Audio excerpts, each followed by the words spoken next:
Hello B lovers, आज हम honey bee की इंटरनल एनाटॉमी के बारे में बात करेंगे। मैं इसमें आपके लिए पिक्चर्स भी ऐड करने की कोशिश करूंगा ताकि आपको सारी चीज़ें अच्छे से समझ में आए। इन पिक्चर्स को हासिल करना बहुत मुश्किल था क्योंकि हनी बीज में ज़्यादातर हिस्सा क्रीमी या क्लियर लिक्विड होता है। तो पहले हम हनी बी के सर्कुलेटरी सिस्टम के बारे में बात करेंगे। हीमोलिम्फ बीज में ब्लड वेन्स में फ्लो नहीं करता बल्कि बीज की बॉडी कैविटी में फ्रीली फ्लो करता है। हीमोलिम्फ ऑक्सीजन ट्रांसपोर्ट नहीं करता बल्कि न्यूट्रिएंट्स और हार्मोन्स को बी के अलग अलग टिश्यू तक पहुंचा देता है और हीमोलिम्फ बॉडी के वेस्ट मटेरियल को एक्सक्रीटरी ऑर्गन तक पहुंचा देता है। हीमोलिम्फ एज फूड रिजर्वर भी यूज होता है और ये हीट ट्रांसफर में भी मदद करता है। अब सवाल ये उठता है कि कैसे हीमोलिम्फ बॉडी के ऑर्गन तक पहुंच पाता है। बीज में या फिर किसी भी इंसेक्ट में एक सिंगल वेसल होती है जो बीज के एब्डोमेन से लेकर थायरॉक्स से होती हुई बीज के हेड तक जाती है। इस वेसल का जो पार्ट बीज के एब्डोमेन में होता है उसे हम डोर्सल हार्ट कहते हैं और जो पार्ट थायरॉक्स में होता है उसे हम डोर्सल ऑर्टा कहते हैं। डोर्सल हार्ट जो पार्ट बी के एब्डोमेन में होता है उसमें स्मॉल होल्स होते हैं और इन होल्स को हम ऑस्टिया कहते हैं। डोर्सल हार्ट पल्सेस हीमोलिम्फ को ऑस्टिया की थ्रू वेसल में डाल देता है और वेसल में इनको पुश करके थायरॉक्स तक पहुंचा देता है डोर्सल एरोटा के थ्रू और थायरॉक्स से हेड से हीमोलिम्फ वापस थायरॉक्स में जाता है और थायरॉक्स से वापस एब्डोमेन में। एब्डोमेन तक आते आते हीमोलिम्फ सारे ऑर्गन्स पास होके निकलता है। फूड डाइजेशन के दौरान जो न्यूट्रिएंट्स हासिल होते हैं हीमोलिम्फ उन न्यूट्रिएंट्स को एब्जॉर्ब करके वापस डोर्सल हार्ट के थ्रू जाता है और साइकिल फिर से शुरू होता है। अब हम बीज के डाइजेस्टिव सिस्टम के बारे में बात करेंगे। बीज का डाइजेस्टिव सिस्टम 3 पार्ट्स का बना होता है, फोरगट, मिडगट और हाइंडगट। और बीज के डेवलपमेंटल स्टेजेस के दौरान इनकी भी डेवलपमेंट अलग अलग होती है। फोरगट और हाइंडगट की लाइनिंग उसी मटेरियल से बनी होती है जिस मटेरियल की बी बॉडी बाहर से बनी होती है, उसे हम क्यूटिकल कहते हैं।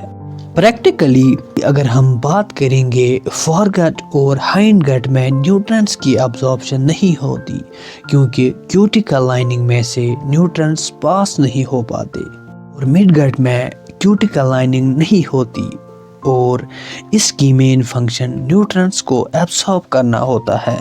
फोरगट में बीज का माउथ, एसोफेगस और क्रॉप आता है। बीज में फूड माउथ से एसोफेगस से होते हुए क्रॉप में चला जाता है। एसोफेगस एक ट्यूब के जैसे होता जो माउथ से होते हुए हेड से थायरॉक्स में जाते हैं और थायरॉक्स से क्रॉप में।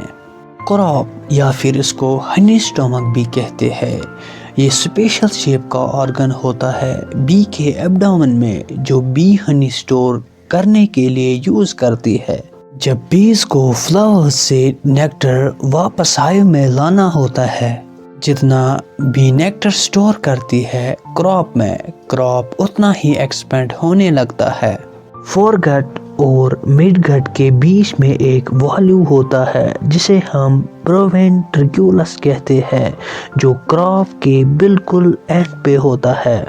ये वॉल्यू पोलन को फिल्टर करता है क्रॉप में और फूड प्रोवेंट्रिकुलस से होते हुए बी के मिडगट में से पास होता है और मिडगट में ही एंजाइमेटिक डाइजेशन और मिडगट में ही न्यूट्रिएंट्स एब्जॉर्ब होते हैं और मिडगट में क्यूटिकल की लाइनिंग नहीं होती बल्कि इसमें पेरिट्रोपिक मेम्ब्रेन की लाइनिंग होती है। ये मेम्ब्रेन डाइजेस्टिव सेल्स को प्रोटेक्ट करता है और हेमोलिम्फ में सारे न्यूट्रिएंट्स को एब्जॉर्ब करता है। मिडगट परमेएबल होता है کیونکہ یہیں پر نیوٹرنٹس کی ایبزارپشن ہوتی ہے اور مڈ گٹ میں ہی وائرسز اور دوسرے پیتھوجن انٹر ہوتے ہیں ہیمولپ میں۔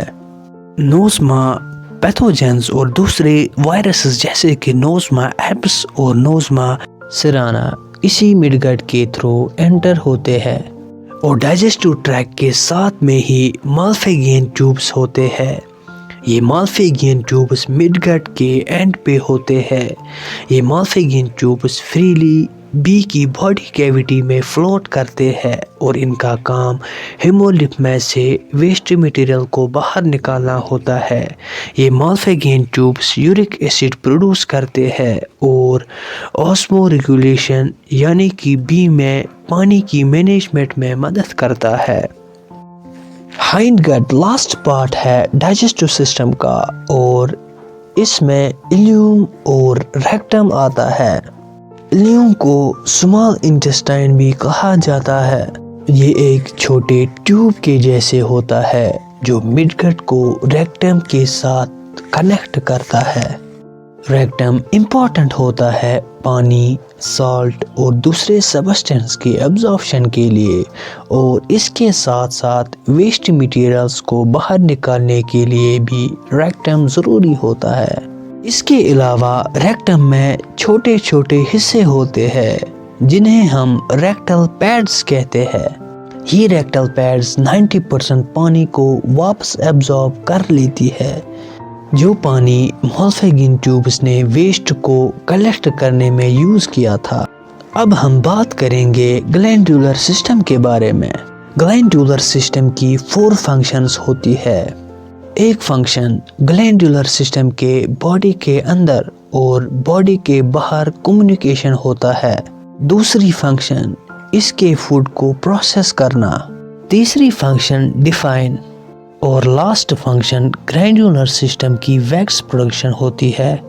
گلینڈولر سسٹم میں بی کی پوری باڈی کے گلینڈز آتے ہیں اور یہ گلینڈز الگ الگ سبسٹنسز کو پروڈیوس کرتے ہیں۔